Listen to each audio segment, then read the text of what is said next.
Hey, what's up? This is Antonio. Welcome back to my channel. Now, who's ready for some fighting words? In this video, I want to do a fight breakdown for Canelo Alvarez versus Jaime Munguía. Really quick, if you like the videos, please take the time, if you could, subscribe to the channel if you haven't already done so. And please hit that thumbs up button. It does help. It does show love and supports this channel. And also, if you could, please circulate the videos. So let's jump into this. If you are new to how I do a fight breakdown, basically I'll just run down a list of attributes and I'll have both competitors side by side. Whoever has more points in the end, that's the individual that I'm going to pick for the fight. So let's jump into it. I'm going to start off with a resume. And I mean, it's Canelo Alvarez. He has a who's who of champions, former champions, to his resume. There's no comparison whatsoever. It's Canelo Alvarez. However, there is one name in particular that both Jaime Mungia and Canelo Alvarez both share, which is the reason why I think Jaime Mungia he kind of slipped or slided into the slot to fight Canelo Alvarez, and that's John Ryder. And many people are saying, wow, you know, Jaime Mungia, he destroyed John Ryder. And I'm sitting back and I'm saying, yeah, he destroyed John Ryder. Well, number one, John Ryder is not the best of the best. Number two, John Ryder is old and out of shape. He was definitely out of shape for that fight. And number three, you're talking about the same John Ryder who just got beat up by Canelo and had like maybe a few months of a turnaround and then fought Jaime Munguia. What were you expecting? Were you expecting John Ryder to do, what exactly was anybody expecting when Jaime Munguia beat John Ryder? I hope you weren't expecting John Ryder to win. Like, that would be foolish. He wasn't going to win. We all know he wasn't going to win. He was put there to make Jaime Munguia look better than what he really is so that they could make a plea for the Canelo fight. And it worked. It worked. He looked phenomenal in a sense because there were a lot of technical things that he did wrong. But in a sense, he looked phenomenal in the sense that he finished John Ryder. And they say, well, Canelo couldn't do that. No, Canelo just beat him up for 12 rounds. That's what he did. All right, and he softened him up. That's what he did. And then John Ryder came in he didn't come overweight in terms of the scale, but he was very pudgy during the fight with Jaime Munguia. That's what I mean. And he's old. What really did anybody expect? I hope he didn't expect John Ryder to win. So that's silly and it's definitely ludicrous. But they have that person in common. And to, I guess, everyone's shock, John Ryder lost when he fought Jaime Munguia. Yeah, let him fight Canelo again. Canelo will put him in the dirt. What are you talking about? But that's neither here nor there. That's the past. Power. This might be a tie, but I'm going to lean toward Canelo. He's fought a lot of bigger guys and strong guys, and I'm definitely going to go with Canelo. I don't think Jaime Munguia is a slouch in any way, shape, or form, and I definitely think he packs a punch. And again, you know, yeah, he ran through John Ryder, but I don't think he's on the level when it comes to like power with Canelo Alvarez, because I don't think he would do that with Triple G, not even right now. I don't think he'd do that with Triple G. Speed. That's an interesting one. I think that I might give that one a tie, actually. I don't feel like Jaime Munguia is overly fast, and Canelo has gotten a lot slower. So, you know, all the wear and tear on his body, you know, surgeries and multiple many fights throughout his career, you know, slows you down over time. And I always thought that Canelo Alvarez wasn't necessarily a fast guy. He just had great timing. And, you know, so I would give speed a tie. Mental toughness. Who's more mentally tough? Canelo Alvarez. Are you kidding me? He's an undisputed champion. He's been a champ for how many years now? He's taken on the who's who. Why wouldn't he be more mentally tough than Jaime Munguia? I guess you'll just simply make the argument that Jaime Munguia is, you know, undefeated. I guess that would be the argument. But if you're undefeated fighting the John Ryders of the world, so what?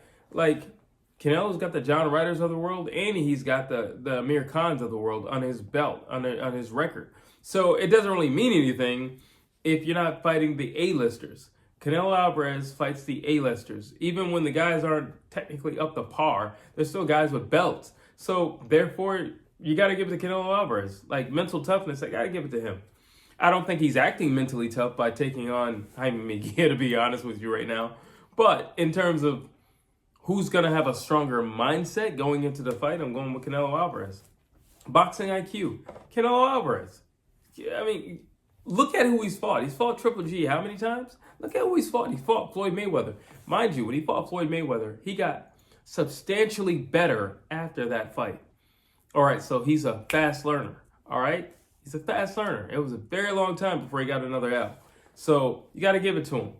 Let's see, versatility. Who's more versatile? I think they're both kind of the kind of guy who just kind of does what they want to do and kind of just steps on the gas. And both of them also rely on their toughness, their grit, and their durability. Canelo will stalk you and he will line you up and literally stand right in front of you. Jaime Munguía will do the same thing. However, he's actually smart enough to throw some jabs before he does it. Canelo will literally drop his hands and stand right in front of you. Knowing that you can't knock him out. Listen, if Triple G couldn't knock him out, he ain't getting knocked out. It's as simple as that. Nobody's going to knock him out. And he can dare to do that because he knows the likelihood of them knocking him out, very slim chance. He knows that. He stood in front of Jermell Charlo. We call him the Hitman. The Iron Man. Then sometimes he calls himself the Hitman. But either way, Jermell Charlo is a knockout artist. And he stood right in front of him. Triple G is a knockout artist. And he stood right in front of him.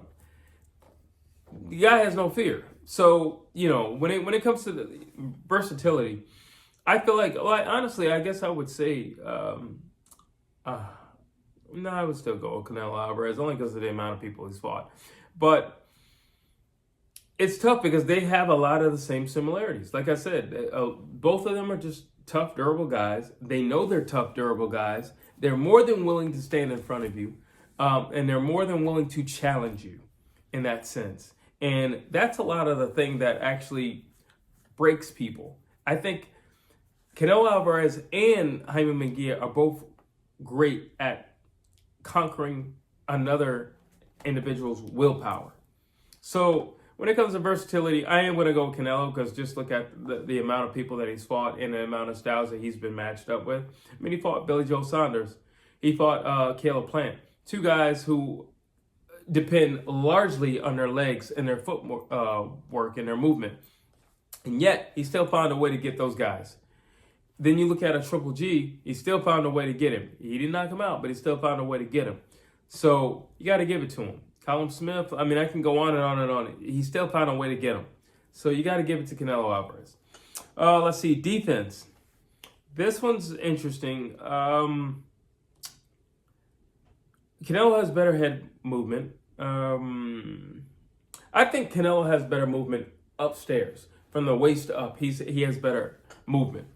But I think Jaime Munguía does have better legs. So I'm going to give this a tie. I think Jaime Munguía does have much better legs than Canelo Alvarez. I don't think Canelo Alvarez has any defense downstairs.